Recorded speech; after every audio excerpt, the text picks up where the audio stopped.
Assalamualaikum warahmatullahi wabarakatuh.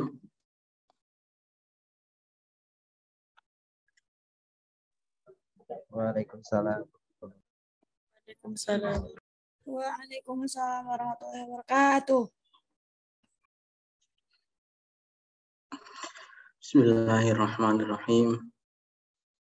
Alhamdulillahirabbil alamin wa afdhalus salati wa taslim ala sayyidina Muhammadin wa ala alihi wa sahbihi ajma'in. Allahumma akhrijna min dhulumatil wahmi wa akrimna bi nuril fahmi waftah alaina bi ma'rifatil ilmi wa sahhil akhlaqana bil hilmi waj'alna mimman yastami'una al-qawla fayattabi'una ahsanah. Bismillahirrahmanirrahim. Rekan-rekan sekalian, malam hari ini kita melanjutkan pembacaan kitab Fiqhus Sirah An-Nabawiyah di pertemuan yang ke-27, dan ini adalah insya Allah adalah pertemuan yang terakhir dari pembacaan kitab Fiqhus Sirah ini ya. Ini adalah pembahasan yang terakhir ya, karena kita sudah membahas serangkaian sejarah panjang kehidupan Rasulullah SAW. Dari mulai beliau sebelum lahir, beliau lahir, kemudian mengalami masa remajanya, sampai kemudian menerima wahyu, kehidupan di Mekah, di Madinah, sampai wafatnya sudah kita bahas semua. Ya. Kita minggu yang lalu sudah hari Rabu yang lalu juga sudah membahas soal separuh dari Khulafaur Rasyidun, yaitu kepemimpinan Khalifah Abu Bakar dan Amirul Mukminin Umar bin Khattab ya. Malam hari ini pembahasan yang terakhir adalah soal kekhalifahan Sayyidina Utsman dan kemudian juga adalah Sayyidina Ali bin Abi Thalib sebagai Khulafaur Rasyidun yang terakhir.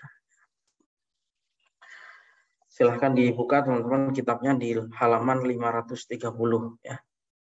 Halaman 530.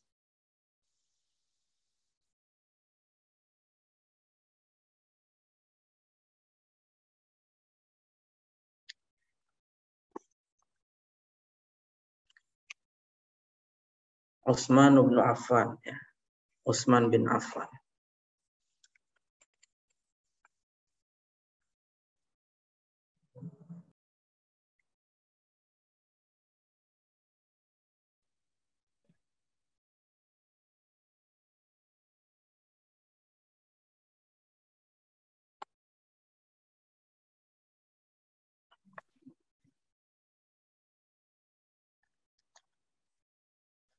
Fi sanatil ula min khilafati Utsman wa hiya sanata 24 futihatir rai.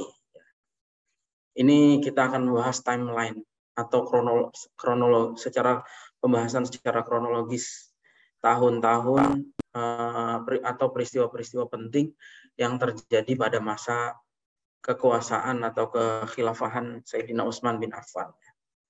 Beliau memimpin itu mulai tahun 24 ya, setelah Sayyidina Umar wafat ya.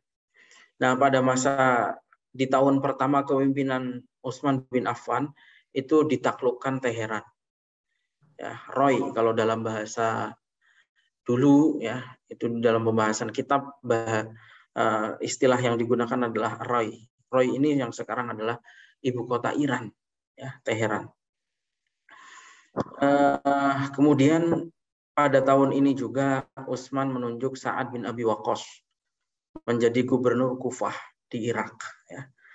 Kalau Irak itu sudah ditaklukkan pada masanya Sayyidina Umar ya. Kita sudah membahasnya pada hari Rabu yang lalu. Kemudian di tahun berikutnya, tahun 25 Hijriah, Utsman mencopot Sa'ad dari Kufah dan kemudian menggantinya dengan Walid bin Uqbah. Walid bin Uqbah ini adalah saudaranya Utsman bin Affan dari saudara seibu ya. Saudara seibunya Utsman bin Affan. Nah, pada titik inilah sebenarnya fitnah tuduhan nepotisme itu sudah mulai terjadi. Kemarin ada yang menanyakan soal isu nepotisme di masanya Sayyidina Utsman. Nah, ini sebetulnya sudah dimulai ketika tahun kedua sebetulnya. Tahun kedua dari kepemimpinan Utsman bin Affan. yaitu ketika menunjuk Walid bin Uqbah yang tidak lain adalah saudaranya sendiri, saudara seibu, sebagai gubernur di Kufah. Tahun berikutnya di tahun 26 Utsman bin Affan memperluas Masjidil Haram, melakukan pembebasan lahan, ya, rumah-rumah yang ada di sekitar Masjidil Haram itu dibeli oleh Utsman bin Affan dan kemudian dijadikan menjadi bagian dari masjid.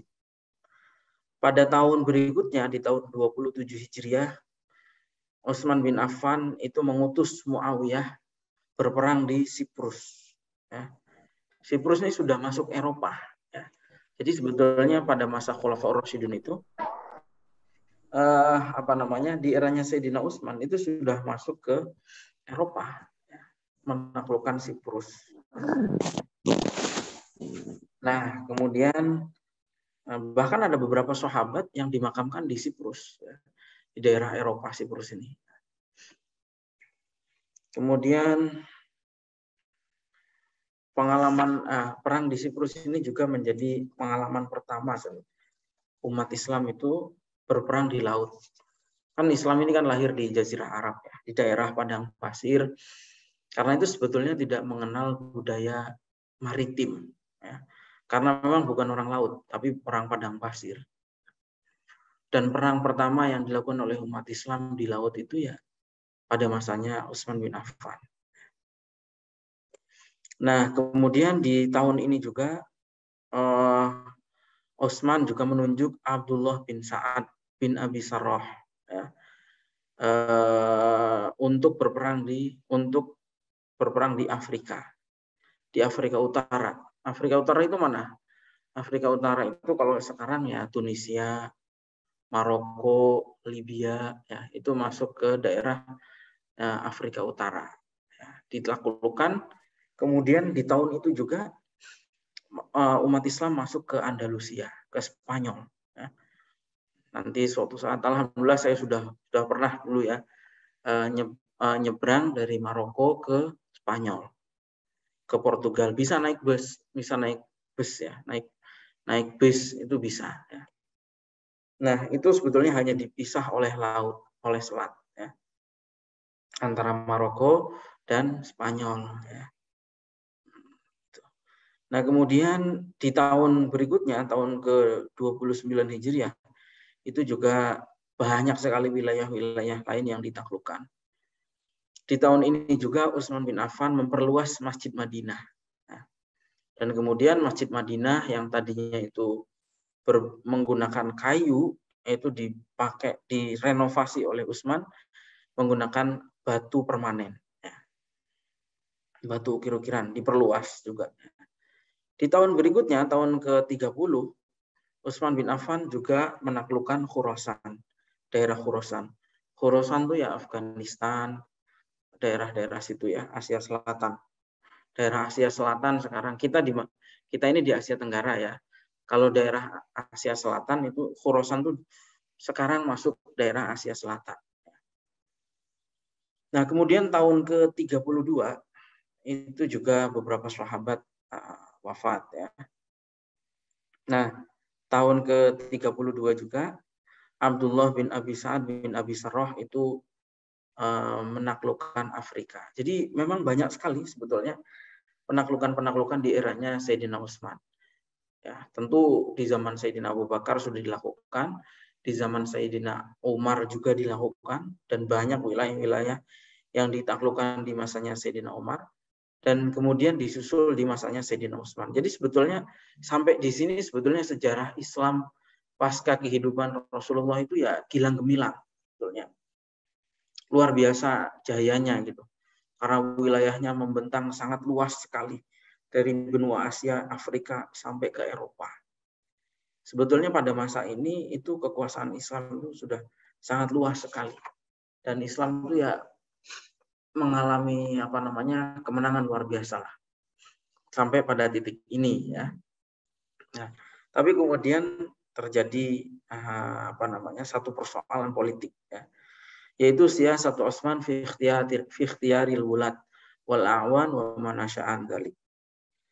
Minal ma'lum anna Utsman radhiyallahu anhu kana yuqarribu ilaihi fit tawzifi wal isti'anati aqaribahu min Bani Umayyah. Bukan rahasia lagi ya. Kita semua sudah tahu, sudah pernah mendengar bahwa Sayyidina Utsman itu menunjuk saudara-saudaranya dari Bani Umayyah menjadi pejabat-pejabat pemerintahan beliau. Dan ini dilakukan dengan mencopot banyak sekali sahabat yang lain. Ya. Otomatis ya. Sahabat-sahabat banyak yang dicopot, dipecat, kemudian diganti dengan saudara-saudaranya beliau sendiri. Ya. Ini jadi isu politik yang serius ya. Tapi perlu diketahui bahwa memang keturunan Bani Umayyah itu adalah keturunan politisi. Ya. Kelak ketika Khulafaur Rasyidun itu selesai, dinasti pertama dalam Islam adalah dinasti Umayyah. Itu. Karena memang orang-orang Bani Umayyah itu adalah sudah keturunan politisi lah. Gitu. Seperti itu. Genetikanya itu genetika politisi. Gitu. Waqad jarat alih hadis siyasah nikmatun katsirun minan nasi. Kebijakan politik Utsman yang kalau secara sekarang itu nepotis, itu sebetulnya membuat orang banyak yang tidak suka. Itu.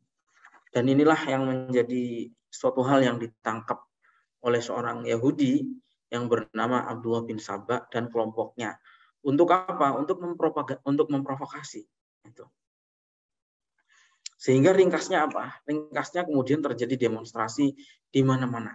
Ya. Terjadi demonstrasi di Kufah, di Irak. Ya. Yang didemo Sa'id bin al-Ash, pemimpin Kufah. Ya, ceritanya panjang lah ya. Terjadi di negosiasi juga macam-macam. Kemudian terjadi juga demonstrasi di Mesir. Ya. Itu dilakukan setelah Utsman menunjuk, itu juga setelah Abdullah bin Saba ini orang Yahudi tadi itu menebar propaganda di Mesir. Sampai demonstrasi itu berangkat dari Mesir 600 orang penunggang kuda dari Mesir berangkat ke Madinah. Waktu itu katanya akan berangkat umroh, tapi ternyata diajak demonstrasi. Nah, kemudian intinya demonstrasi terjadi di banyak tempat. Terjadi instabilitas politik karena kebijakan Sayyidina Utsman yang menunjuk saudara-saudaranya sendiri sebagai pejabat-pejabat menggantikan sahabat-sahabat yang lain yang dipecat. Ya. Waktu itu Sayyidina Ali ikut membantu menenangkan. Karena Abdullah bin Saba ini adalah nanti akan dibahas. Abdullah bin Saba itu adalah orang Yahudi yang menanamkan ideologi Syiah pertama ya. Maksudnya yang ngarang-ngarang orang-orang yang ngarang-ngarang bagaimana Sayyidina Ali itu lebih utama dari sahabat-sahabat yang lain, itu ya Abdullah bin Saba gitu. Abdullah bin Saba itu propagandanya begini. Nabi Muhammad itu lebih utama daripada Nabi Isa. Kalau Nabi Isa saja itu bisa kembali lagi ke dunia, apalagi Nabi Muhammad. Nah, jelmaan Nabi Muhammad itu adalah Ali bin Abi Thalib. Jadi itu propagandanya Abdullah bin Saba. Dan banyak orang awam yang tertipu ikut dengan Abdullah bin Saba ini. Tapi kemudian yang menghadapi mereka ini juga Sayyidina Ali sendiri. Itu. Dihadapi oleh Sayyidina Ali sampai demonstran ini bubar. Itu. Nah, ketika demonstran itu bubar, Ali bin Abi Thalib kemudian berdiskusi dengan Sayyidina Utsman. Ya. Dan Sayyidina Ali menyarankan kepada Sayyidina Utsman untuk meminta maaf. Itu. Dan Sayyidina Utsman menerima saran itu. Akhirnya pada suatu saat hari Jumat ya, faqabila Utsman masyuratahu wa khataban nas yaumal Jum'ah. Wa qala fi ma qala Allahumma inni astaghfiruka wa atubu ilaik. Nah, Sayyidina Utsman khutbah sebagai khalifah, khutbah di depan massa ya, menyampaikan permintaan maaf. Itu. Kata Sayyidina Utsman, Allahumma inni awwalu ta'ibin mimma kana minni. Saya itu adalah orang pertama yang bertaubat, meminta maaf. Dan Sayyidina Utsman menyampaikannya sambil menangis. Dan kemudian para hadirin umat Islam yang hadir pada saat itu semuanya menangis. Itu. Tapi kemudian apa yang dilakukan oleh Sayyidina Utsman ini kemudian dirusak oleh saudaranya sendiri yang bernama Marwan bin Hakam. Marwan bin Hakam itu mendengar Sayyidina Utsman menyampaikan permintaan maaf. Marwan bin Hakam tidak terima. Kenapa harus menyampaikan permintaan maaf dan seterusnya. Kemudian orang-orang belum bubar. Tiba-tiba Marwan menghadap ke orang-orang itu dan mengucapkan kata-kata yang merusak itu apa yang sudah dilakukan oleh Utsman. Itu. Jitum turiduna an tanzi'u mulkana min aidina ukhruju anna amma wallahi la in rumtuna la yamurruna alaikum amrun yasu'ukum wa la tahmaduna ghibbahu. Ya. Itu perkataannya Marwan bin Hakam. Ketika Ali mengetahui perkataan Marwan bin Hakam yang seperti itu, Ali sangat marah. Dan kemudian datang kepada Utsman, "Hei, kenapa kenapa Anda membiarkan Marwan mengatakan seperti itu?" Padahal Marwan itu adalah orang yang tidak dewasa, tidak layak didengar ucapannya. Kemudian setelah Ali ini keluar, masuklah seorang yang bernama Nailah. Kemudian Nailah ini tadinya mendengar ucapannya Ali. Kemudian kata Nailah, "Ini saya boleh nggak saya ngomong sedikit?" Kata Utsman, "Boleh, silahkan aja bicara." Kata Nailah, "Saya sudah mendengar apa yang tadi dikatakan oleh Sayyidina Ali." Dan kemudian kata Utsman, "Ya terus pendapat saran kamu apa?" Itu. "Saya ikuti perkataannya Ali." Itu. Karena kalau kamu mengikuti sarannya Marwan itulah yang akan menjerumuskan kamu. Gitu. Tapi kemudian dan Ali sangat marah. Kata Ali, "Udah, mulai sekarang saya nggak mau lagi ngomong sama Anda, gitu. Sama Sayyidina Utsman maksudnya." Dan pada titik inilah sebetulnya fitnah itu sudah dimulai. Api fitnah itu sudah dimulai. Putus komunikasi antara Sayyidina Ali dengan Sayyidina Utsman.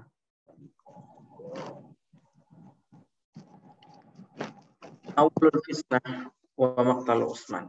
Nah, sekarang fitnah. Jadi fitnah ini adalah huru hara ya, cobaan ya. Yang termasuk diantara rangkaiannya adalah pada akhirnya adalah terbunuhnya Utsman. Tawalla Utsman al-khilafah isnatai asyarata sanatan. Utsman itu sebetulnya menjadi khalifah itu lumayan panjang, 12 tahun. Dan selama 12 tahun memimpin itu sebetulnya Utsman disukai oleh rakyatnya sebetulnya. Ya, ini penting jadi catatan kita semua ya. Sebetulnya Utsman itu disukai oleh rakyatnya. Bahkan orang-orang Quraisy lebih menyukai Utsman daripada Umar. Karena Utsman lebih dekat dengan mereka. Tapi kemudian sikap rakyat itu berubah ketika Utsman itu mulai menunjuk saudara-saudaranya menduduki jabatan-jabatan penting. Ya. Utsman tidak bisa disalahkan sebetulnya karena Utsman ini juga berijtihad dan Utsman ini berpikir termasuk yang diajarkan oleh Islam itu adalah silaturahim, baik kepada kerabat. Karena itu ketika Utsman berkuasa, kerabat-kerabatnya ini diberi jabatan-jabatan penting. Anggapannya Utsman ini adalah bagian daripada perintah Islam. Tapi kebijakan ini kemudian yang selain itu mungkin juga kenapa Utsman menunjuk saudara-saudaranya ya karena menganggap yang bisa loyal itu ya saudara-saudaranya. Orang memimpin itu kan pasti cari orang yang loyal. Buat apa cari yang tidak setia itu? Pasti cari tim yang setia, yang loyal kepada pemimpin. Ya. Tapi kemudian kebijakan Utsman ini membawa beliau sampai terbunuhnya beliau ya. Gitu. Ada banyak cerita ya dari riwayat-riwayat yang menceritakan bagaimana Utsman itu terbunuh. Awalnya mereka memprotes Ibnu Abi Sarrah, saudaranya Utsman ya, yang ditunjuk menjadi gubernur di Mesir. Ketika mendengar ada demonstrasi seperti itu, atas saran para sahabat-sahabat besar seperti Ali, Tolha, Aisyah, itu mereka semua menyarankan agar Ibnu Abi Sarrah ini dicopot. Gitu. Dan kemudian Utsman setuju. Karena sudah setuju, dikirimlah para sahabat-sahabat ini bersama dengan kaum Muhajirin Ansor untuk berangkat ke Mesir. Di tengah perjalanan, ini mungkin kisah ini juga sudah pernah kita dengar ya. Di tengah perjalanan, kira-kira sudah 3 hari menempuh perjalanan dari Madinah ke Mesir. Tentu masih di tengah jalan ya, 3 hari itu. Tiba-tiba ada seorang penunggang kuda, orang kulit hitam, seorang budak ya, yang cepat-cepat ngebut dalam mengendalikan kudanya itu. Akhirnya karena mencurigakan diberhentikan oleh para sahabat. Diberhentikan oleh para sahabat, ditanya, kamu mau kemana? Kok kayaknya kamu ini sedang kabur atau buru-buru?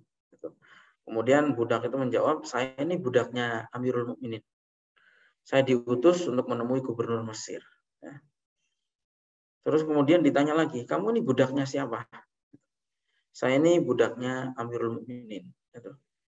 Kemudian digeledah barang-barangnya. Setelah digeledah ternyata ditemukan satu surat. Surat, kemudian setelah ada surat itu Muhammad bin Abi Bakar, anaknya Abu Bakar, mengumpulkan orang-orang. Ayo sekarang kumpul, kita baca bareng-bareng surat ini. Setelah dibaca kan suratnya ternyata isinya mengejutkan. Ya. Dikatakan bahwa idza ataka Muhammad wa fulan fahtalla fi qatlihim wa abtala kitabahu. Kalau kamu kedatangan Muhammad bin Abu Bakar, maksudnya ya, dan rombongannya, maka bunuhlah mereka. Dan surat yang mereka bawa itu adalah palsu. Sahabat tentu saja Muhammad bin Abu Bakar dan para sahabat ini merasa marah. Ya, karena merasa dikhianati. Kenapa saya ini disuruh untuk ganti gubernur Mesir, ternyata kok Sayyidina Utsman mengutus budaknya gitu ya untuk membunuh mereka. Gitu. Ada apa gitu? Orang-orang kecewa. Gitu. Akhirnya mereka pulang dan mengumpulkan sahabat-sahabat besar, membicarakan isi surat tersebut. Gitu. Ketika Ali kemudian melihat surat tersebut, Ali kemudian datang kepada Utsman. Ali mengklarifikasi, wahai Utsman, budak ini budak Anda apa bukan? Iya, budak saya, gitu kata Utsman. Nah, tunggangan ini onta Anda apa bukan? Iya, onta saya. Gitu. Kalau begitu Anda yang ngirim surat ini. Kata Utsman, tidak. Demi Allah, saya tidak pernah menulis surat tersebut. Saya juga tidak pernah memerintahkan budak tersebut. Dan saya nggak ngerti tentang apa yang dilakukan oleh budak itu. Kata Ali, tanya lagi, ini stempelnya stempel Anda apa bukan? Kata Utsman, iya stempel saya. Terus bagaimana mungkin? Ini budak-budak Anda, unta-unta Anda, kemudian distempel dengan stempel Anda, sedangkan Anda tidak tahu.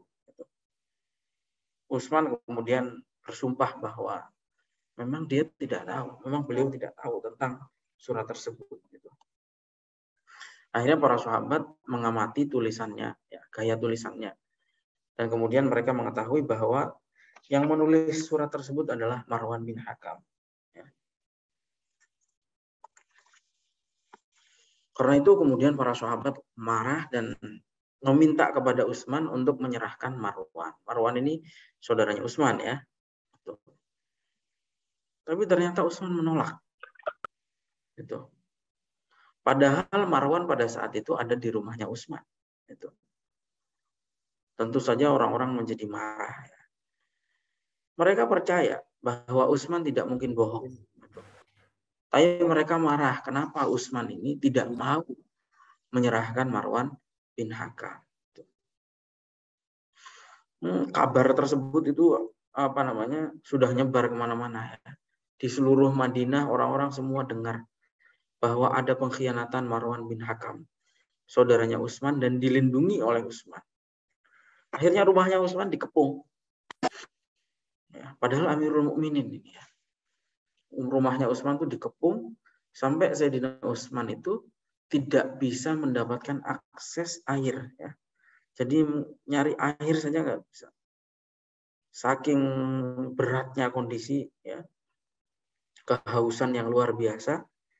Kemudian Utsman bilang, tolong sampaikan kepada Ali tentang hal ini gitu. Nah, ketika Ali itu mendengar, Ali itu orangnya ya profesional ya. Ali ini profesional. Karena itu ketika Ali mendengar bahwa Utsman ini menderita kehausan, Ali langsung mengirim 3 drum lah kalau cara sekarang ya, 3 drum air itu. Meskipun dengan cara yang sulit karena orang-orang sudah mengepung rumahnya Utsman ini. Ada juga kabar yang sampai kepada Ali bahwa sebagian orang pengen membunuh Utsman. Kemudian Ali mengatakan kita ini tidak memusuhi Utsman sama sekali. Yang kita benci itu adalah Marwan. Gitu. Adapun Utsman kita tidak pernah membenci Utsman. Gitu. Dan kemudian maksudnya Ali nggak setuju kalau ada orang yang ingin membunuh Utsman. Ali ini nggak setuju. Ali bahkan menugaskan anaknya 2, Hasan Husain, untuk membawa pedang, ya, menjaga rumahnya Utsman. Nih kamu jaga, jangan sampai ada yang menyentuh Utsman. Kamu duduk di standby di rumahnya Utsman, di pintu rumahnya Utsman. Jangan sampai ada orang masuk. Dan beberapa sahabat juga yang lain ikut berjaga-jaga, ya, menjaga rumahnya Utsman bin Affan. Tiba-tiba terjadi kericuhan ya, di depan rumahnya Utsman itu. Dan penjagaan di depan rumahnya Utsman sudah nggak sanggup lagi. Akhirnya jebol. Dan dari situ kemudian ada orang yang naik dari atas. Dari atas menaiki, maksudnya masuk ke rumahnya Utsman ya, dari atas.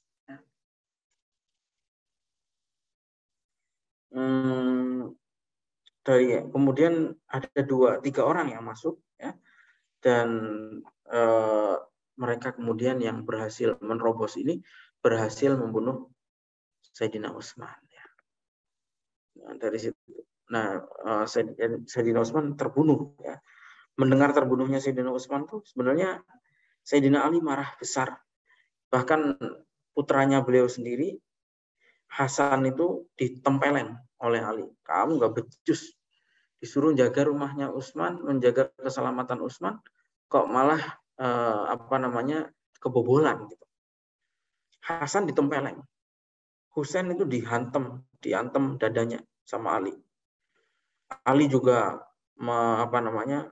membentak Muhammad bin Tolhah, Abdullah bin Zubair, semuanya dimarahi sama Ali. Kenapa sampai kebobolan? Kenapa tidak becus menjaga rumahnya Utsman sampai Utsman itu terbunuh? Nah, seperti itu. Ali marah besar ya. Dan terbunuhnya Utsman ini menjadikan situasi menjadi bertambah buruk. Ya. Kemudian mubaya'atu Ali wal bahsu an qatlati Utsman. Nah, setelah Utsman ini terbunuh, orang-orang bingung. Sekarang siapa penggantinya Utsman? Itu. Dan kemudian orang-orang mengatakan, udahlah Ali saja. Itu. Kemudian kata Ali, nggak mau saya. Kalian bukan orang yang berhak menunjuk saya menjadi amir gitu. Yang berhak itu adalah orang-orang yang terlibat dalam perang Badar. Coba tanya orang-orang yang terlibat dalam perang Badar, pendapatnya seperti apa. Ketika ditanya, semua orang yang ikut dalam perang Badar, semuanya mengatakan bahwa Ali lah orang yang paling berhak menggantikan Utsman. Itu. Akhirnya orang-orang membaiat Ali bin Abi Thalib. Mendengar bahwa Ali mau dibaiat, Marwan itu kemudian kabur ya dengan anak-anaknya. Ali sendiri pertama menjadi khalifah, kemudian datang kepada istrinya Utsman, tanya, wahai ibu, ya istrinya Utsman ditanya, yang membunuh Utsman ini siapa? Kemudian kata istrinya, lah adri, saya nggak ngerti. Saya taunya itu saya ada 2 orang yang saya tidak kenal itu masuk rumah bersama dengan Muhammad bin Abi Bakar, anaknya Abu Bakar. Kemudian Muhammad bin Abu Bakar dipanggil sama Ali. Panggil. Bener nggak kamu ini masuk ke rumahnya Utsman? Iya, saya bener, saya masuk ke rumahnya Utsman. Itu. Saya itu awalnya memang pengen membunuh Utsman. Itu. Tapi saya kemudian ingat ayah saya Abu Bakar. Ini sahabatnya ayah saya. Akhirnya saya kemudian nggak jadi membunuh Utsman dan pergi. Jadi kemudian ada 2 orang lagi yang masuk itu. Itulah 2 orang inilah yang membunuh Utsman. Iya, kata istrinya, iya benar. Bukan Muhammad bin Abu Bakar yang bunuh Utsman, tapi 2 orang tadi. Tapi memang yang bawa masuk ya Muhammad bin Abu Bakar. Konon diceritakan bahwa yang membunuh Utsman itu 2 orang adalah orang Mesir, ya. Orang Mesir yang Azraq Ashqar, ya, di situ diterangkan. Rajulun min ahli Misr Azraq Ashqar. Azraq itu artinya adalah matanya biru. Dan Ashqar itu rambutnya pirang. Ya. Kayak orang Eropa lah gitu ya. Wa akhraja Ibnu Asakir aidan an Abi Thawr al-Fahmi qala dakhaltu ala Utsman wa huwa muhasirun. Ini juga ada cerita lain ya, riwayat dari Abi Thawr. Ketika Utsman dikepung oleh orang-orang, Abi Thawr masuk ke dalam. Utsman kemudian mengatakan, saya ini sudah pernah munajat kepada Allah itu 10 hari ya. Saya ini juga adalah orang yang pertama masuk Islam. Orang keempat yang masuk Islam itu adalah saya, itu kata Utsman. Saya juga adalah orang yang menyumbang, mempersiapkan pasukan Islam pada saat masa paceklik, lagi susah-susahnya. Saya yang menyiapkan, kata Utsman. Dan Rasulullah itu menikahkan putrinya juga dengan saya. Bahkan ketika putrinya wafat, saya dinikahkan lagi dengan putrinya yang lain. Itu. Saya ini orangnya nggak pernah nyanyi-nyanyi, nggak pernah karaoke maksudnya atau nyanyi-nyanyi lah. Saya ini juga nggak pernah judi. Saya nggak pernah judi. Tangan saya ini ya, kata Utsman, tangan kanan saya ini tidak pernah saya gunakan untuk menyentuh kemaluan semenjak tangan ini menyentuh tangannya Rasulullah Shallallahu Alaihi Wasallam. Dan saya ini nggak pernah semenjak saya masuk Islam, tidak pernah ada hari Jumat kecuali saya pasti memerdekakan budak. Itu. Jadi ini kata Utsman. Saya ini juga nggak pernah berzina, baik di zaman jahiliyah maupun setelah saya masuk Islam. Wala sariqtu fi jahiliyatin wala islamin qattu. Saya ini juga nggak pernah mencuri, baik pada zaman jahiliyah maupun pada zaman Islam. Wal qad jama'tul Quran. Saya ini juga sudah mengumpulkan Quran pada masa Rasulullah SAW masih hidup. Itu. Maksudnya Utsman ini cerita, orang-orang ini mau apa? Saya ini kurang apa? Itu. Ya. Utsman ini wafat itu tahun ke-35 Hijriah. Al-Ibar wal-Aidot. Sekarang beberapa pelajaran yang bisa diambil dari kisah Utsman. Yang pertama adalah bahwa Utsman itu adalah orang yang istimewa. Sayyidina Utsman ini adalah orang yang istimewa. Dan sebetulnya berhasil. Karena berhasil menaklukkan banyak sekali wilayah. Dari mulai Asia Selatan sampai ke Afrika, sampai ke Eropa di Spanyol. Bahkan Utsman juga punya banyak agenda pemerintahan yang berhasil. Salah satunya adalah menyeragamkan mushaf. Ya. dulu Al-Quran itu versinya banyak. Ya. Ada mushafnya si A, ada mushafnya sahabat B, ada yang lain-lain. Kemudian Utsman mengumpulkan semuanya, dikumpulkan jadi satu, yang lainnya dibakar. Kenapa yang lainnya dibakar? Kalau sampai Al-Qur'annya berbeda, nanti bisa ribut. Ya. Gitu. Kemudian Utsman juga berjasa memperluas Masjidil Haram ya, dan Masjid Nabawi. Gitu. Ya intinya Utsman adalah orang yang sangat istimewa. Ya. Yang kedua adalah sanian. Mahma tawajjahan naqdu ila Utsman radhiyallahu anhu bisa ikhtiyarihi al-wulad wal a'wan au min aqaribihi min Bani Umayyah fa inna alaina an na'lama anna dzalika kana ijtihadan minhu. Meskipun ada kritik terhadap Utsman ya, bahwa Utsman dikritik karena memilih pembantunya dari saudara-saudaranya sendiri. Tapi kita harus tahu bahwa itu adalah ijtihadnya Utsman. Dan Utsman ini mempertahankan pendapatnya di depan para sahabat. Itu. Dan tidak selayaknya kita ini mengkritik apalagi su'ul adab kepada Sayyidina Utsman. Karena Sayyidina Utsman itu mempunyai posisi yang sangat tinggi di sisi Rasulullah SAW. Kemudian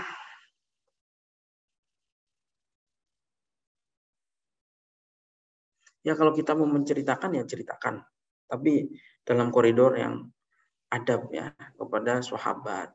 Yang ketiga adalah ma'adzuhuri muqaddimatil fitnati fi awakhir ahdi Utsman. Yadharu ismu Abdullah ibn Saba ala masrahil ahdas.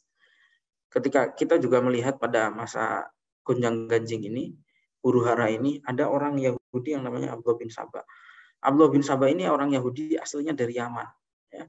Kemudian pindah ke Mesir dan kemudian membangkitkan fitnah di kalangan, mempropagandakan fitnah di kalangan orang-orang Islam di Mesir.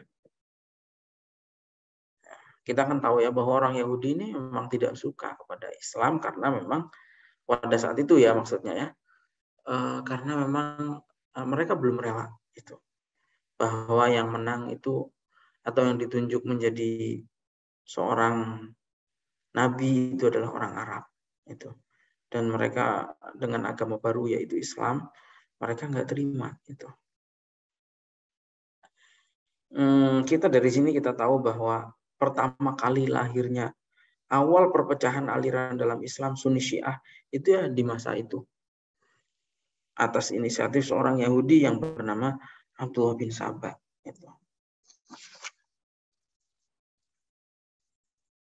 Nah kemudian yang keempat, hubungan antara Utsman dan Ali. Sebetulnya hubungan antara Utsman dan Ali itu hubungan yang sangat baik sekali. Bahkan Ali itu adalah orang yang pertama membaiat Utsman menjadi khalifah.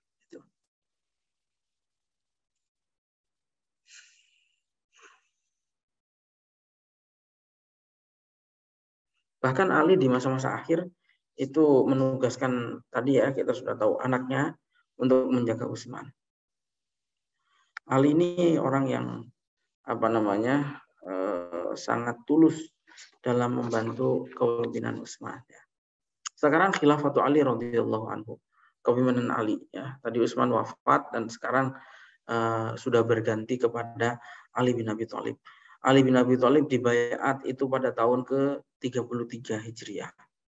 Sehari setelah wafatnya Utsman. Sahabat sepakat menunjuk Ali bin Abi Thalib. Tapi sebetulnya kalau kita lihat di masa kepemimpinan Ali bin Abi Thalib itu terjadi banyak sekali huru-hara dan peperangan.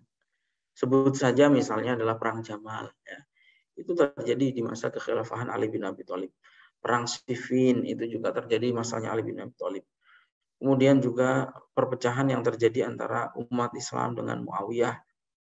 Ditambah lagi dengan munculnya kelompok Khawarij, kelompok radikal, teroris Khawarij. Ya. Itu.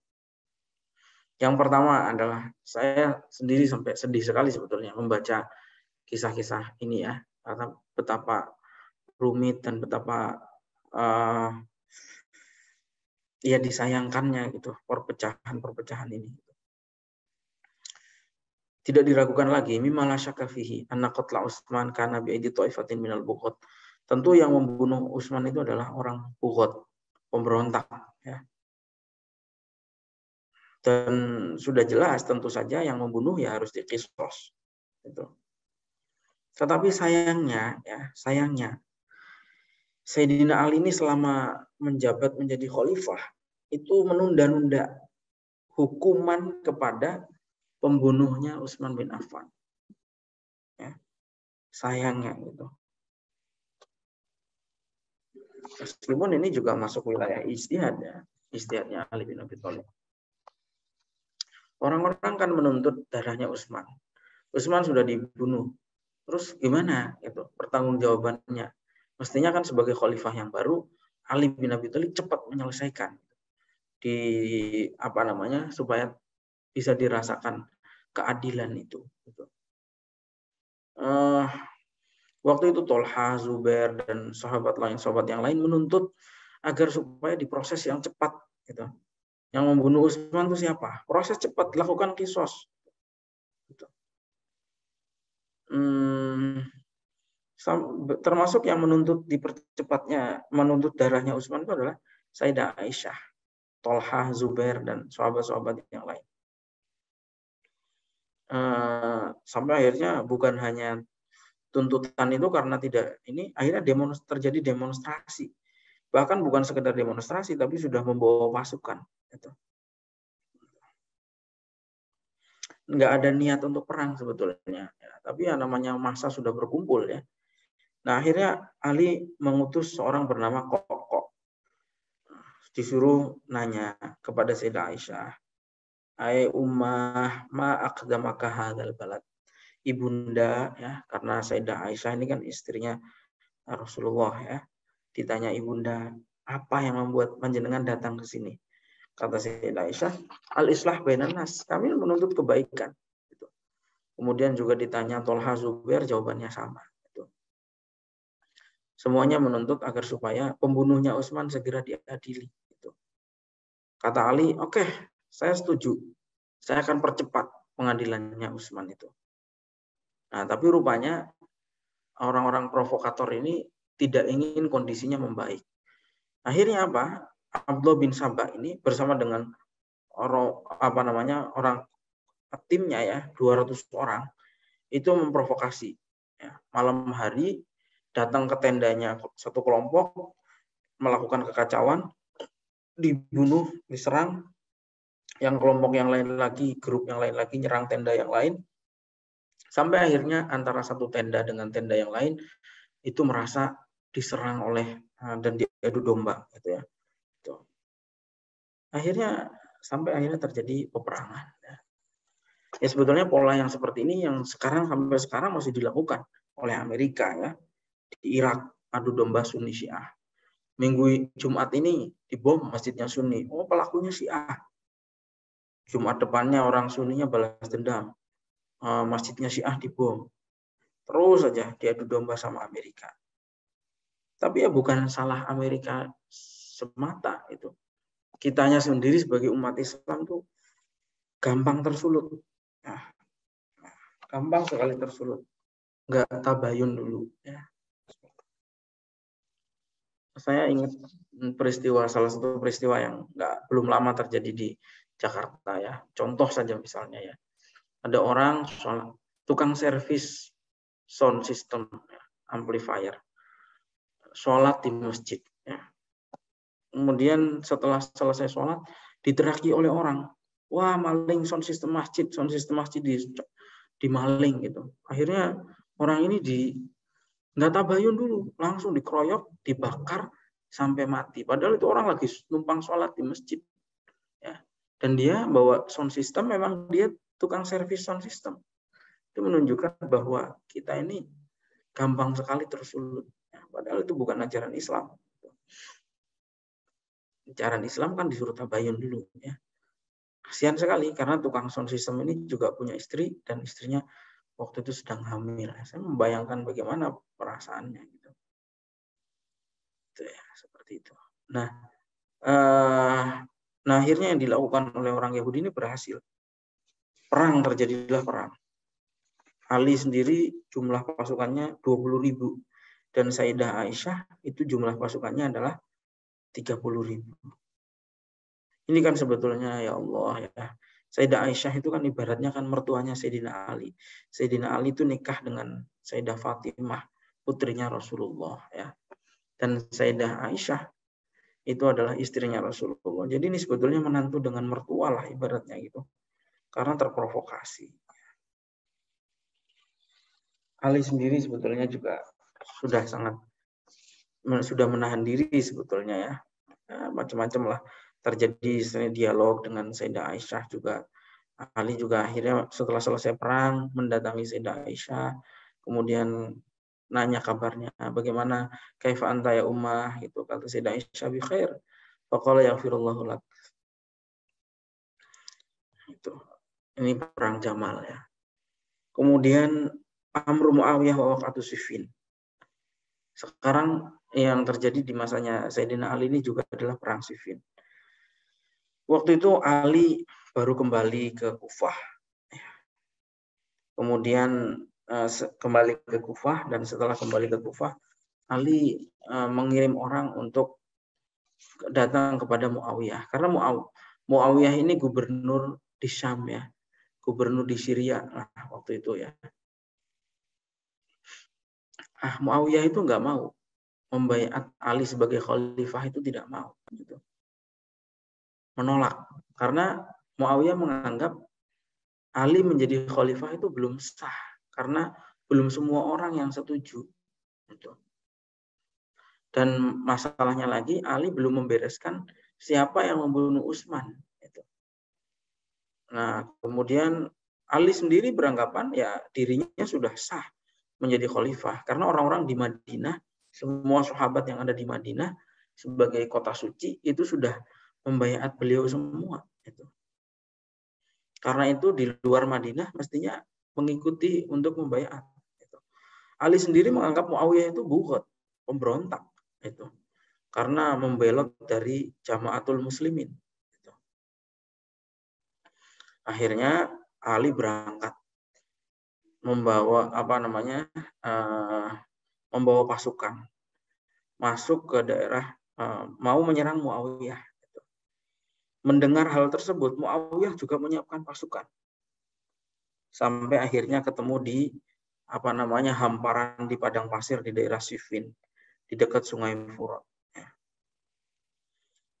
Negosiasi berunding sampai sangat panjang, sampai 2 bulan lebih. Negosiasi buntu. Muawiyah sendiri itu saudaranya Utsman, sepupunya Utsman. Adik sepupunya Utsman ya. Karena itu Muawiyah merasa Ali tidak menegakkan keadilan karena tidak menindak yang membunuh Utsman. Terjadi juga gencatan senjata selama 1 bulan dengan harapan kondisinya bisa ketemu titik temu yang baik lah tanpa harus berperang. Tapi ternyata gencatan senjata ini juga gagal. Akhirnya ya terjadi peperangan. Pada saat perang itu Ali sudah berpesan, jangan sampai kita duluan yang menyerang, biarkan mereka menyerang duluan. Dan akhirnya pertempuran itu terjadi sangat dahsyat sampai berhari-hari. Ya. Sampai 7 hari 7 malam perang itu belum berhenti. Sebetulnya pertempuran hampir dimenangkan oleh Ali. Tapi kemudian karena Muawiyah ini politisi ulung, dia mengangkat Quran dan bendera putih. Maksudnya adalah meminta damai. Udah sekarang kita melihat Al-Quran ditaruh di atas tombak seperti itu, orang-orang kemudian berhenti. Ali sendiri ngerti, bahwa Ali sendiri paham, ini muslihat ini tipu daya ini. Kemudian Muawiyah mengajak berunding, pilihlah utusan. Muawiyah utusannya Amr bin As, Ali bin Abi Thalib utusannya adalah Abu Musa al-Asy'ari. Amr bin As itu politisi ulung. Abu Musa al-Asy'ari itu orang lurus. Nah, itu peristiwa yang kemudian disebut dengan tahkim. Tahkim inilah yang melahirkan kelompok Khawarij, ya, kelompok radikal, teroris pertama dalam Islam. Ya. Nah, dan Ali mengalami apa yang dialami oleh pemerintah, semua pemerintahan Islam hari ini. Ya. Maksudnya apa? Ali ini dikafirkan. Ali dikafirkan oleh kelompok-kelompok radikal pada saat itu, kelompok Khawarij. Ya. Karena menganggap kenapa berhukum kepada manusia, tidak berhukum kepada Allah. Itu. Kata Ali, bagaimana mungkin saya dianggap nggak berhukum pada Quran? Quran itu kan cuma kertas, ya. Maksudnya yang membuat kamu mengkafirkan saya itu kan mulut kamu sendiri. Al-Qurannya nggak mengatakan seperti itu.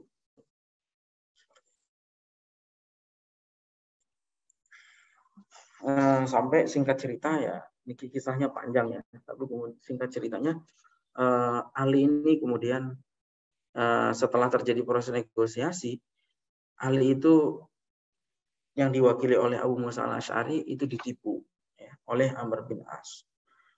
Waktu itu sepakat awalnya, udah sekarang demi kebaikan kita semua baik Muawiyah maupun Ali sama-sama mengundurkan diri. Sama-sama mengundurkan diri. Sepakat sudah.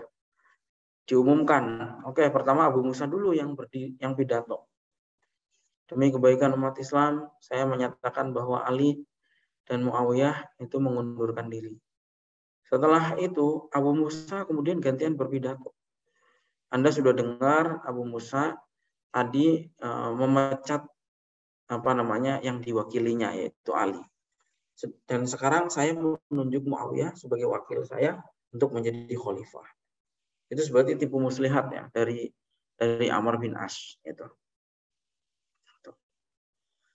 Ya, intinya Ali secara politik kalah dan Muawiyah yang menang gitu. Abu Musa al-Asy'ari sendiri sangat malu kepada Ali ya, karena kalah dalam negosiasi. Ya karena memang Abu Musa orang lurus, orang jujur. Makanya memang orang-orang lurus itu ya nggak pas masuk ke politik. Karena politik itu terlalu banyak intrik ya, terlalu banyak kebohongan dan seterusnya. Nah, kemudian sekarang terkait dengan Khawarij ya. Kan tadi sudah diterangkan bahwa Khawarij itu adalah orang yang keluar dari barisannya Sayyidina Ali dan menganggap bahwa Sayyidina Ali ini adalah kafir. Sebetulnya waktu itu Ali sudah hampir berangkat untuk perang lagi dengan Muawiyah, tapi mendengar bahwa ada pemberontakan orang-orang Khawarij. Karena itu kemudian Ali memerangi orang Khawarij. Negosiasi dulu. Awalnya yang Khawarij ini jumlahnya 12.000. Nah, setelah negosiasi dan rayuan yang diplomasi yang panjang, tersisa 1.000. 1.000 itulah yang maksa mau perang. Gitu. Siap mati, gitu. Apapun resikonya. Gitu. Dan kemudian memang diperangi oleh Sayyidina Ali. Dan semuanya meninggal ya. Jumlah korbannya sangat banyak. Ya. Yang sedangkan dari kubunya Sayyidina Ali yang meninggal cuma 7 orang. Pada saat itu ada seseorang yang namanya Abdurrahman bin Muljam. Abdurrahman bin Muljam ini adalah salah satu pimpinan orang Khawarij. Waktu itu Abdurrahman bin Muljam itu suka terhadap perempuan. Ini fitnahnya perempuan ya. Perempuan yang sangat cantik bernama Kitom. Ya. Nah, Kitom ini ketika dilamar oleh Abdurrahman bin Muljam itu mengatakan, boleh kamu nikahi saya, tapi maharnya adalah kamu harus membunuh Ali bin Abi Thalib. Karena Ali bin Abi Thalib itu yang sudah memerangi ayah saya di Nahrawan sebagai orang Khawarij. Dan kemudian Abdurrahman bin Muljam itu bersama dengan temannya, 2 orang temannya, menikam Sayyidina Ali. Ya. Pada saat Sayyidina Ali sedang membangunkan orang untuk sholat subuh. Gitu. Muncrat darahnya Sayyidina Ali itu. Ya. Dan Sayyidina Ali kemudian terbunuh di usia 63 tahun. Sayyidina Ali sendiri menjadi khalifah itu totalnya 5 tahun kurang 3 bulan. makamnya Sayyidina Ali itu tidak jelas sebetulnya. Kenapa makamnya tidak jelas? Karena khawatir kalau dimakamkan dan makamnya diketahui itu akan dirusak oleh orang-orang Khawarij. Abdurrahman bin Muljam sendiri akhirnya mendapatkan kisos ya. Di kisos dibunuh pada masanya Hasan bin Ali. Ya. Al-ibar wal itu beberapa pelajaran yang bisa diambil dari peristiwa di atas adalah yang pertama sebetulnya perselisihan terhadap persoalan prinsip itu sebetulnya tidak ada. Yang terjadi adalah persoalan dalam hal skala prioritas. Orang-orang menuntut bahwa pembunuhnya Utsman harus segera dikisos. Tapi Sayyidina Ali melihat agenda penting pemerintahannya yang pertama itu adalah konsolidasi kekuatan politik. Jadi ini hanya perbedaan soal skala prioritas. Yang kedua, kalau kita lihat ya bahwa peristiwa ini tidak murni peristiwa perseteruan antara sahabat, tetapi karena memang ada provokatornya, yaitu adalah Abdullah bin Sabah tadi. Ya. Kisah-kisah di atas itu juga sekaligus menunjukkan bahwa yang namanya sistem khilafah itu ya tidak sempurna. Itu sistem khilafah itu ya sama seperti sistem politik yang lain yang mempunyai kekurangan-kekurangan. Yang ketiga adalah kita yakin bahwa Sayyidina Ali itu sebetulnya adalah orang yang ikhlas dan memang berjuang secara objektif. Tapi kita juga ya tidak boleh mencela Muawiyah. Memang Muawiyah itu pemberontak, tapi udah serahkan urusannya kepada Allah. Muawiyah sendiri itu setelahnya memang kan mendeklar bahwa Muawiyah mengatakan ana awalul muluki ba'dal khulafa.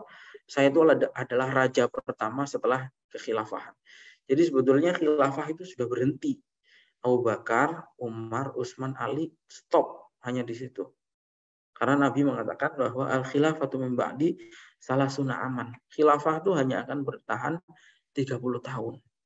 Setelah 30 tahun sudah nggak ada lagi. Muawiyah gimana? Umayyah, Abbasiyah itu kerajaan semua. Tidak bisa disebut dengan khilafah. Karena itu jangan kebawa tipuan orang-orang yang sekarang teriak-teriak mendirikan khilafah, nggak punya ilmu ya. Seperti itu.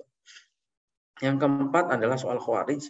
Tentu sikapnya Khawarij ini bertentangan dengan Islam karena Khawarij ini adalah ekstrim, sedangkan Islam itu adalah agama yang wasatiyah, yang moderat. Khawarij sendiri ya, waqad kana julul khawariji min ajlafil badiyati wa qusatil a'rab. Sebetulnya orang-orang Khawarij sendiri itu adalah orang-orang badui, orang kampung yang gak ada ilmunya. Falam yakun li syai'in min mawazinil ilmi. Orang-orang radikal itu dari dulu itu orang-orang gak punya ilmu, orang kampung yang punya fanatisme saja, menang fanatik aja. Orang-orang radikal tuh teroris itu nggak punya ilmu dari zamannya Sayyidina Ali sampai sekarang. Ya. Itu. Karena orang Khawarij itu ya lihat bal dhahaba katsirun minhum ila takfir. Senangnya ngafir-ngafirkan orang bahkan hanya karena maksiat kecil dikafirkan. Itu. Nah, catatan dari beliau wala tazalu asaru hadza tatarruf mumtaddatun ila asyrina hadza. Ekstremisme ini, radikalisme itu yang dilakukan oleh Khawarij itu nyatanya sampai hari ini terus-menerus diwariskan. Khawarij hari ini itu kalau kata Turki Utsmani, Khawarij abad ini itu ya yang namanya Salafi Wahabi itu yang melahirkan kelompok-kelompok teror. Khotimah terakhir ya, penutup. Fi ba'di sifati sallallahu alaihi wasallam wa fadli ziyarati masjidihi wa qabrihi. Penutup ini adalah tentang sifat-sifatnya dan kemudian adalah keutamaan ziarah kuburnya Rasulullah, masjid dan kuburan Rasulullah Shallallahu Alaihi Wasallam.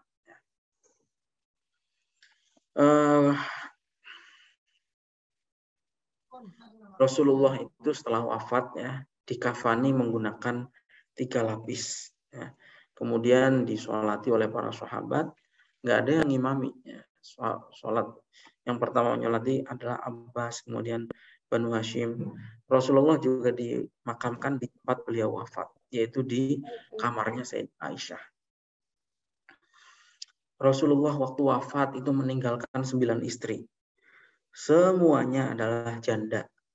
Yang perawan cuma satu, yaitu Sayyidah Aisyah. Itu menunjukkan bahwa Rasulullah itu menikah bukan karena nafsu. Ya.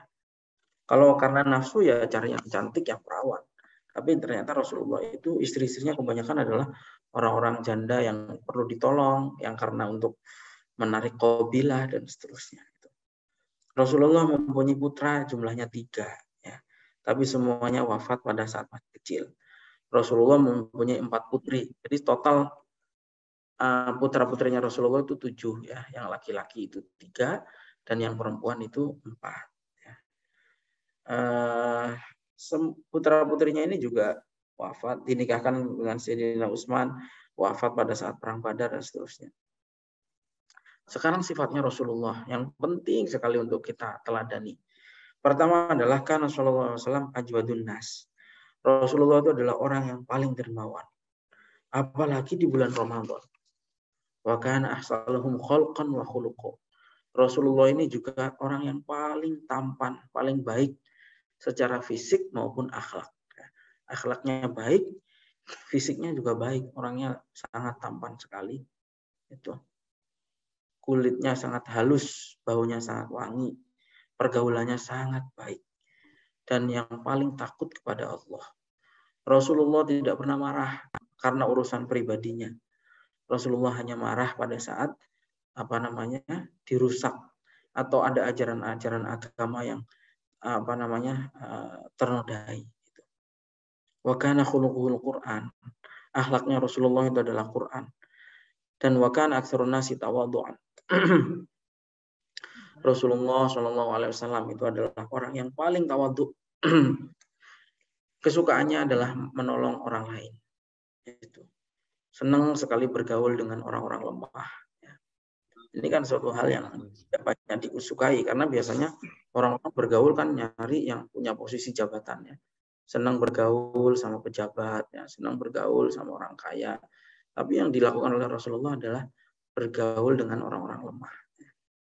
Nah, kemudian wakana min asyaddin nasi hayaan. Rasulullah itu adalah orang yang pemalu. Ya. Kemudian pemalu dalam. Nah, kemudian wa ma'aba ta'aman qattu. Rasulullah ini tidak pernah mencela makanan. Kalau senang ya dimakan. Kalau tidak suka ya ditinggal. Intinya Rasulullah tidak pernah mencela makanan.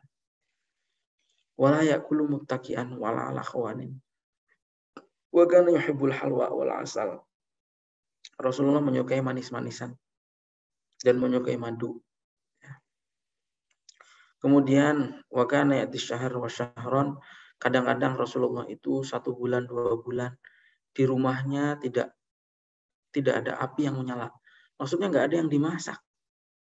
Kadang-kadang juga hidupnya kekurangan. Rasulullah mau memakan hadiah tapi tidak mau memakan sedekah atau zakat. Rasulullah itu juga menjahit bajunya sendiri, menjenguk orang sakit. Dan Rasulullah itu mendatangi semua undangan. Baik itu undangan dari orang kaya maupun orang miskin.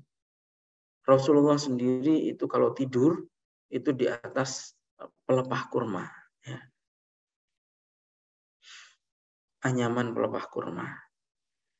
Rasulullah itu mutaqallilan min amti'adid dunya kulliha. Ya.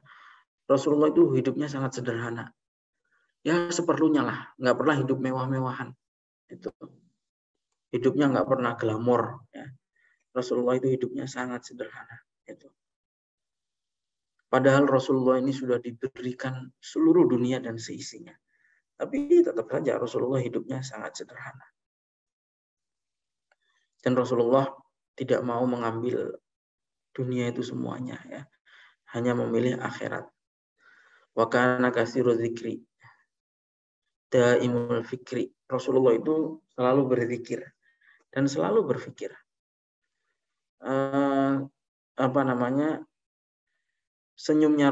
ketawanya Rasulullah itu adalah tersenyum. Ya. Wa kana yamzahu wa la yaqulu illa haqqan. Rasulullah itu juga bercanda, senang bercanda. Ya. Makanya aneh kalau sekarang ada orang-orang ngakunya mengikuti sunnah Nabi, tapi hidupnya sepanang terus, ya. Nggak mau bercanda, karena bercanda itu katanya haram. Padahal Rasulullah itu bercanda, tapi bercandanya Rasulullah itu tidak berbohong, ya, jujur. Ya. Rasulullah ini juga memperlakukan sahabatnya secara halus, gitu. Salah satu cerita adalah dari Anas bin Malik. Ya. Anas bin Malik cerita, saya ini sudah melayani Rasulullah 10 tahun. Dan Rasulullah nggak pernah bentak saya. Atau nanya misalnya, kenapa kamu begini, kenapa begini. Itu nggak pernah. Ini bukan hal yang mudah, ya. Karena bagaimanapun kita itu, apalagi sama pembantu, ya. Kan Anas ini melayani Rasulullah, pembantu, ya. Kadang-kadang sama teman saja, kalau sudah lama bergaul, pasti ada yang tidak cocok. Dan pasti ada yang membuat hal yang membuat kita mungkin marah. Nah, wa'alam, itu sifat-sifatnya Rasulullah, ya, yang harus kita teladani sebisanya. Ya, tentu nggak mungkin bisa semuanya, tapi sebisanya. Ya. Sekarang wa'alam anna ziyarata masjidihi wa qabrihi sallallahu alaihi wasallam min a'zamil qurbati ila Allah. Ziarah ke masjidnya Rasulullah dan ke kuburannya Rasulullah itu adalah termasuk ibadah yang sangat agung nilainya. Dan itu adalah berdasarkan ijma'nya para ulama. Pertama, karena memang ziarah kubur itu adalah disyariatkan. Bukan hanya kuburannya Rasulullah, semua kuburan itu disyariatkan untuk diziarahi. Rasulullah sendiri itu setiap malam selalu ziarah kubur, menziarahi makam-makaman baqi. Ya. Kemudian yang kedua adalah para sahabat dan tabi'in dan tabi'in sepakat semuanya ijma bahwa ziarah ke makam Rasulullah itu adalah termasuk amalan yang agung. Sahabat-sahabat sendiri banyak yang rutin ziarah, seperti misalnya Bilal bin Rabah, ya, dan sahabat-sahabat yang lain. Yang keempat adalah bahwa Nabi itu pernah ketika mengutus Mu'adz bin Jabal ke Yaman, itu Nabi mengatakan, wahai Mu'adz, mungkin saja, ya, kamu nanti ketika pulang dari Yaman sudah nggak akan ketemu saya. Gitu. Tapi mungkin kamu akan melewati masjid saya dan kuburan saya. Nah, dari situ kata para ulama hadis terbesit pesan Nabi agar supaya Mu'adz ini menziarahi kubur beliau. Gitu. Kemudian, dan argumentasi orang yang melarang ziarah kubur, karena semua ulama itu sudah sepakat dari mulai dulu zaman sahabat sampai sekarang semuanya sepakat bahwa ziarah kubur itu disyariatkan. Apalagi kuburannya Nabi. Orang yang berbeda pendapat dengan pendapat ini itu hanya Ibnu Taimiyah. Ibnu Taimiyah ini kemudian diikuti oleh orang-orang Wahabi. Nah, kita nggak boleh ikut-ikutan orang-orang Wahabi ini. Nah.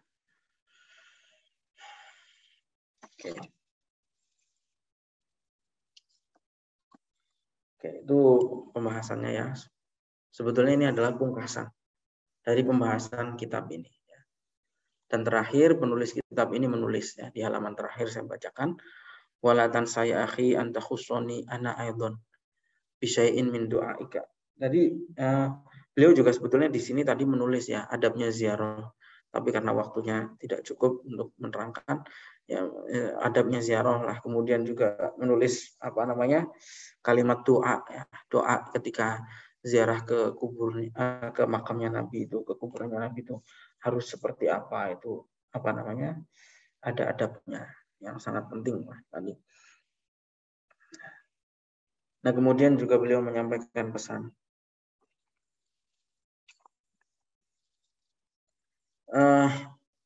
Secara ringkas begini. Adabnya ziarah Nabi itu pertama niatnya ziarah masjidnya Nabi pertama. Kemudian yang kedua baru kuburannya. Kemudian mandi, ya, suatu saat lah mudah-mudahan kita semua bisa ziarah kepada ke makam Nabi SAW. Alhamdulillah saya sudah beberapa kali dan pengen mengulangi terus. Ya. Adabnya itu adalah mandi dulu, menggunakan pakaian yang paling bagus, yang paling bersih. Kemudian hatinya ditata bahwa Anda sekarang berada di Madinah. Itu adalah satu tempat yang paling mulia, di mana makhluk Allah paling mulia dimakamkan di situ. Kemudian masuk masjid, datang pertama kali ke Raudhah dulu. Sholat 2 rakaat tahiyatul masjid. Kemudian datang ke kuburannya Nabi, nggak boleh kata beliau, jangan mengusap-usap atau menyentuh makamnya seperti adatnya orang-orang awam ya, karena itu termasuk bagian dari bid'ah. Tapi yang justru adabnya itu adalah agak menjauh. Kemudian salam kepada Rasulullah dengan dengan kalimat, dengan suara yang lirih ya. Kemudian salam di sini di kalimat asyhadu an la ilaha illallah dan seterusnya ya. Menghadap kiblat kemudian berdoa. Kemudian doanya adalah Allahumma innaka qulta wa qaulukal haqqu ila akhiril ayah. Ya. Sebetulnya itu adalah ya, momen ziarah itu momen paling nikmat. Momen ziarah Nabi itu momen yang paling nikmat sebetulnya dalam hidup ya. Saya ingat dulu pertama kali ya, baru melihat kubah hijau saja, kubah hijau Masjid Nabawi itu sudah nggak kuat, sudah nangis ya. Apalagi sampai dekat ke makam beliau. Luar biasa sekali rasanya itu ya. Nah, pesan beliau di sini adalah walatan saya akhi anta khusuni ana aidon bisain min du'aika. Jangan lupa wahai saudaraku ya. Jangan lupakan saya, sebut saya di dalam doamu itu. Katakan begini kata beliau. Catat ya, yang penting dicatat suatu saat kita ziarah ya kita lakukan karena ini pesan beliau. Allahumma idza jama'atal awwalin wal akhirin lil yaumil ladzi la raiba fihi fa asbil jamila sitrika ala abdikal mudhnib Muhammad Said bin Mullah Ramadan. Ini penulis kitab ini ya, Muhammad bin Said, minta disebut doanya ya. Seterusnya ini doanya sangat luar biasa sekali. Kalau diterjemahkan begini, ya Allah, ketika Engkau nanti suatu saat kelak mengumpulkan orang-orang generasi awal dan generasi akhir, tolong ya ingat seseorang hamba yang pendosa yang bernama Muhammad Said ya. Kemudian masukkanlah ke dalam anugerahmu dan ampunanmu itu, dan berilah ia minuman dari telaga Nabi Muhammad SAW itu yauma yaqifu alihi, dalam keadaan wajahnya bercahaya itu, dengan menghadap Nabi Muhammad SAW bersama dengan para sahabatnya dan para saudara-saudaranya. Dan jangan pernah jadikan beliau ya sebagai orang yang terhalangi untuk mendapatkan nikmatnya di akhirat. Dan ini kata beliau adalah ahdun yas'alukallah anhu ya akhil muslim ayan kunta. Ini adalah satu janji yang bakal dipertanggungjawabkan di hadapan Allah. Maksudnya kita ini ya berjanji itu untuk mendoakan beliau itu. Ketika mengkhatamkan kitab ini, antad'u li akhika inda khatmi kali hadzal kitab. Ya kita semua mendoakan beliau ya dalam momen kesempatan pembacaan akhir daripada kitab ini ya. Dan beliau memang berulang-ulang ya, mengulang-ulang pesan ini. Yang salah satu yang paling sering adalah doakan saya terus seperti itu. Kata beliau pernah mengatakan begini, saya ini kalau soal popularitas saya sudah mengharapkan dari apa yang pernah saya cita-citakan. Maksudnya saya terkenal ini saya nggak pernah harap terkenal, tapi nyatanya Allah membuat saya terkenal ke seluruh dunia ya. Kemudian kata beliau kalau soal harta, saya ini nggak pernah ngarep-ngarep harta sebanyak ini. Yang saya harapkan itu adalah doa. Itu kata beliau. Wa ahmadullah ta'ala wa ashkuruhu ala taufiqihi la tatsmimi hadzal kitab. Dan saya memuji Allah Subhanahu wa taala dan mensyukurinya atas taufik yang diberikan dalam menyempurnakan kitab ini. Tadarru ilaihi subhanahu wa ta'ala yarzuqani husna tamassuki bi sunnati habibihi Mustafa sallallahu alaihi wasallam. Kita amini ya, ini sudah doanya beliau ini. Wa as'aluhu subhanahu an yatawajjaza bis-safhi amma qad akunu talabbastu bihi fi hadzal kitab. Dan saya meminta kepada Allah Subhanahu wa taala untuk mengampuni saya. Mengampuni kita sebetulnya ya. Karena mungkin saya dalam menulis kitab ini saya punya kesalahan-kesalahan. Begitu pula kita ya. Kita meminta ampunan kepada Allah, mudah-mudahan diampuni karena mungkin dalam membaca kitab ini kita banyak tidak serius ya. Atau kurang adab dan seterusnya. Mudah-mudahan diampuni oleh Allah Subhanahu wa taala. Kemudian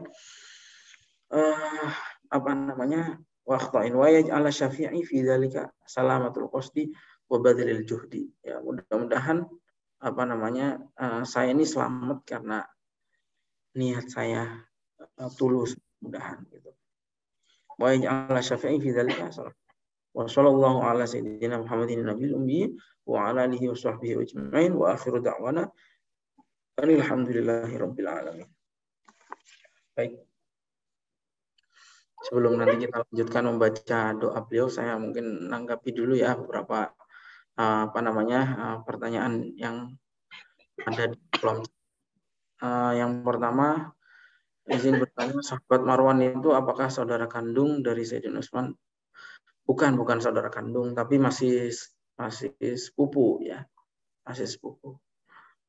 Saudara Marwan bin Hakam ya, masih saudara, tapi bukan saudara kandung.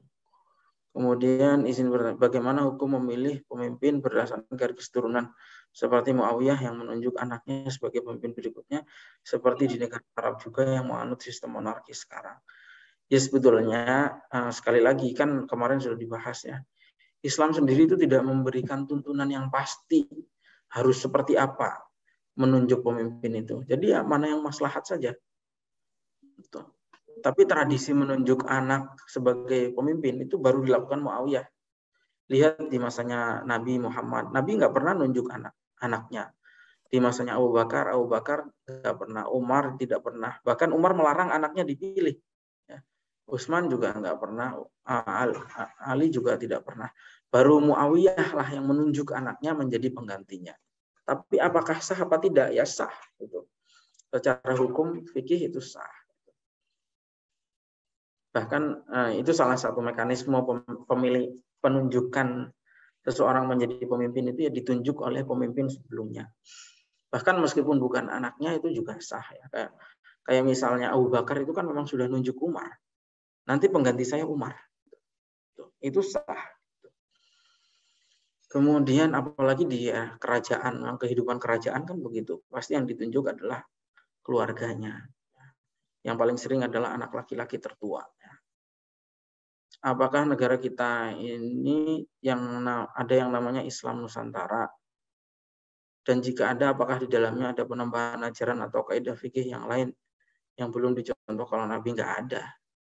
Islam Nusantara itu ya seperti Islam-Islam yang lain. Kan ada Islam terpadu, ada Islam berkemajuan, Islamnya Muhammadiyah, ada Islam berperadaban, Islamnya Malaysia. Itu hanya identitas saja, gitu. Tapi ya tidak ada yang berubah ajaran Islamnya. Itu jangan sampai termakan hoax. Nah, itu bisa disebut bid'ah apa? Nggak ada yang lain ya. Islam Nusantara itu ya Islamnya orang di Indonesia, maksudnya gitu ya. Seperti Islam yang dilakukan maksudnya itu Islam Nusantara itu Islam di Nusantara. Seperti itu. Jadi ya nggak usah kaget lah, istilah itu biasa saja. Gitu. Terus kemudian ketika kita menyebut nama Rasulullah dengan menggunakan Sayyidina, sedangkan ada hadis Nabi yang diriwayatkan oleh Bukhari, di mana sudah jelas kesohihannya, di mana Rasulullah melarang dalam sabdanya bahwa beliau tidak ingin menggunakan Sayyidina ketika menyebut namanya. Lalu gimana Ustadz? Tentu udah menjadi pelanggaran ketika kita menjalankan apa yang sudah. Nggak begitu, itu keliru kalau memahaminya seperti itu ya. Jadi gini, ada sabdanya Nabi Muhammad SAW yang mengatakan la tusawiduni, ya maksudnya kan di hadis Sahih Bukhari itu kan la tusawiduni, ya. Nah, tapi ini Nabi itu di dalam hadis-hadis yang lain juga menyebut dirinya itu sebagai sayyid. Ya. Misalnya Nabi mengatakan, ana sayyidu waladi Adam. Nah, saya itu adalah sayyid dari anak Adam. Dan dalam hadis-hadis yang lain, ana khiyarun min khiyarin min khiyarin. Misalnya di dalam hadis yang lain dan hadis yang lain. Dan kenapa kita menyebut menggunakan sayyidina, itu adalah bagian daripada adab kita. Itu bagian daripada tata krama. Kita menyebut orang tua saja, kita nggak menyebut namanya. Misalnya nama orang tuanya Sodikin misalnya. Ya. Hei Sodikin, makan belum? Kan nggak mungkin. Kita bilangnya, Bapak sudah makan belum? Itu. Misalnya bapaknya. Gitu. Nah, menyebut bapaknya saja ada adabnya, apalagi dengan seorang nabi. Itu ya penjelasannya. Jadi nabi itu tidak melarang dalam artian haram menyebut sayyidina, tetapi itu adalah maksudnya nabi itu jangan berlebih-lebihan sebagaimana berlebih-lebihannya orang-orang Nasrani kepada sayyidina, kepada Nabi Isa ya, seperti itu. Tapi bagian dari adab kita itu menyebut nabi itu dengan menggunakan sayyidina.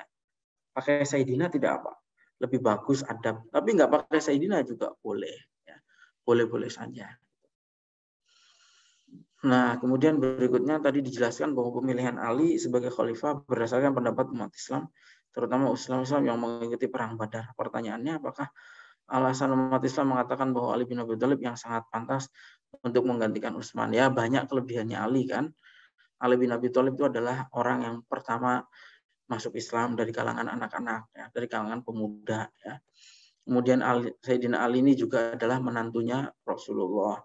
Sayyidina Ali ini juga adalah penasehatnya para khalifah-khalifah yang sebelumnya dan lain-lain. Tentu banyak keutamaan dari Sayyidina Ali. Nabi juga dalam banyak hadis itu menerangkan tentang keutamaan Sayyidina Ali. Itu kenapa akhirnya orang beranggapan pada saat itu Ali lah orang yang paling tepat menjadi khalifah. Kemudian berikutnya, mengapa ibu beliau tidak menyusui Nabi Muhammad sendiri? Nabi Muhammad disusukan kepada Halimah. Ya karena memang tradisi pada saat itu orang-orang menyusukan anaknya kepada jadi jasa menyusui itu dulu memang terjadi ya di Arab. Dan Nabi itu dibawa ke kampungnya Halimah karena memang di kampung itu kan sebagaimana juga Imam Syafi'i ya, mencari daerah yang memang masih kondusif, secara pergaulannya masih bagus, dan seterusnya. Nah, terus kemudian mengapa Utsman mengadakan rapat bersama gubernurnya yang berada di berbagai daerah? Kan tadi sudah diterangkan ada demonstrasi, gejolak, huru-hara, dan seterusnya. Dalam setiap kisah tentang sirah Nabi, di situ tidak pernah diceritakan Nabi mengumandangkan azan. Apakah ia memang tidak pernah mengumandangkan azan? Ya, setahu saya memang tidak. Ya. Tapi yang jelas Nabi itu selalu menjadi imam sholat. Ya. Nabi menjadi makmum itu hanya dalam ketika beliau sakit saja, diimami oleh Abu Bakar. Kemudian dijelaskan bahwa Utsman yang merubah tulisan Utsman adalah Marwan ketika Sayyidina Ali ingin menghukum Marwan akan tapi dilindungi oleh Utsman. Yang jadi pertanyaan, apa alasan Utsman melindungi Marwan? Sedangkan jelas Marwan melakukan kesalahan. Yang jelas begini, ya mungkin ada, kalau tendensi pribadi mungkin karena masih keluarga ya. Namanya Marwan bin Hakam ini kan masih keluarga. Dan naluri manusia ya mesti melindungi keluarganya. Tapi itu dari sisi hal yang manusiawi ya. Tapi yang jelas itu ya masing-masing para sahabat ya. Kita tadi melihat perseteruan banyak sekali dari para sahabat, itu masing-masing berijtihad. Ya. Utsman bin Affan menganggap ya Marwan bin Hakam mungkin dalam posisi yang benar, atau mungkin Utsman bin Affan ingin mendidiknya sendiri atau bagaimana. Intinya berijtihad. Ya. Utsman bin Affan tadi, kenapa Utsman bin Affan menunjuk saudara-saudaranya yang menjadi pejabat? Ya karena Utsman menganggap bahwa itu bagian daripada silaturahim, menyambung kekerabatan yang memang diajarkan oleh Islam. Itu. Dan Utsman juga mungkin berkeyakinan dengan menunjuk saudara-saudaranya ini lebih loyal gitu kepada dia. Nyatanya kan di Timur Tengah, di Arab itu, kepemimpinan itu dibentuk dengan atas dasar kekeluargaan. Misalnya Saudi aja, itu kan Alus Saud. Pejabat-pejabatnya ya keluarga-keluarga sendiri. Gitu. Di Qatar misalnya atau di Uni Emirat Arab ya sama. Raja-rajanya keluarga-keluarga sendiri. Pejabat-pejabat utamanya rata-rata keluarga. Maupun di kerajaan-kerajaan yang lain. Wajar lah. Karena menganggap yang paling mungkin loyal, setia itu ya keluarganya sendiri. Sementara untuk kasus yang lain misalnya, kenapa Sayyidina Ali tidak segera menghukum pembunuhnya Utsman misalnya, itu ya tadi karena Sayyidina Ali menganggap yang prioritas itu menata pemerintahan dulu. Gitu.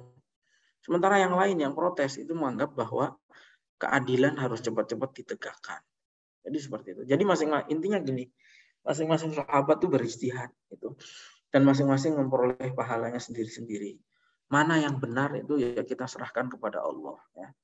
Yang jelas kita ini harus punya sopan santun kepada sahabat. Karena sahabat-sahabat itu adalah orang terdekatnya Rasulullah. Makanya dikatakan dalam Nazom ya, dikatakan wa ma jara baina sahabi nasbutu anhu wa ajral ijtihadi nasbitu. Apa yang terjadi di antara para sahabat itu kita harus sebaiknya diam saja. Nggak usah berkomentar terlalu jauh. Karena para sahabat ini masing-masing mendapatkan pahala ijtihadnya masing-masing. Gitu. Ya, intinya kita tidak berpihak, nggak usah nyalahkan satu sahabat, membela sahabat yang lain, tidak perlu ya. Masing-masing sahabat itu berijtihad. Mana yang benar, itu adalah wilayahnya Allah yang menentukan mana yang paling benar. Saya kira itu ya untuk pengajian Fiqh Sirah ini sudah selesai. Untuk menutupnya mari kita membaca doa yang sering diulang-ulang oleh beliau ya. Bismillahirrahmanirrahim. Allahumma lakal hamdu, ilaikal mustaka, wa antal musta'an, wa alaika tuklan, wa la hawla wa la quwwata illa billahil aliyyil azim. Allahumma shalli ala abdika wa nabiyyika Muhammadin fil akhirin, wa shalli ala abdika wa nabiyyika Muhammadin fil mala'il a'la ila yaumiddin. Allahumma baligh ruha sayyidina Muhammadin sallallahu alaihi wasallam minna tahiyatan wa salama. Allahumma kama amanna bihi wa lam narahu fala tahrimna fil jinani ru'yatuhu. Allahumma inna nas'aluka ridha ba'dal qada wa baradal 'aishi ba'dal maut wa ladatal syauqi ila liqa'ika ya rabbal alamin. Allahumma idza hanat rihlatuna an hadhihi dunya fakarrih ilaina dunya bikulli ma fiha wa habib ilaina liqa'aka wa mala illahumma qulubana syauqan ilaika hatta yakhaffifa ishtiyaqana ilaika min buraha'il mauti wa alamihi alaina ya rabbal alamin. Allahumma arzuqna hubbak wa hubba man yuhibbuk wa hubba kulli amalin yuqarribuna ilaik. Nas'aluka ya rabbi ridhaka wal jannah wa na'udzubika min sakhatika wan nar. Allahumma ma qadaita lana min amrin faj'al 'aqibatahu rusyda bi khafiyyi lutfika wa rahmatika ya dzal jalali wal ikram. Allahumma 'allimna ma yanfa'una wanfa'na bima 'allamtana wa zidna 'ilman nafi'a. A'inna 'ala ma qad aqamtana fihi bima yurdika ya rabbal alamin. Allahumma tahhir baladana hadza bi kulli man yuridu su'an bi dinihi wa dunyahu ya dzal jalali wal ikram. Amin. Allahumma bil Islam wal muslimin khairan waffiqhum Allahumma ila kulli khair wa man arada bil Islam wal muslimin. Amin ya Allah. Izin muqtadir yang wal ardi aradal jalali wal ikram. Allahumma inna natawassalu ilaika bi ibadika sya'sil qabri la aqsama alayka wahidan minhum la abrar taqasama. Nas'aluka ya rabbi an tastajiba sa'ada du'ana wa an tuhaqqiq raja'ana. A'ti ya rabbi kulla wahidin minna sa'ata su'lahu bima yurdika ya rabbal alamin.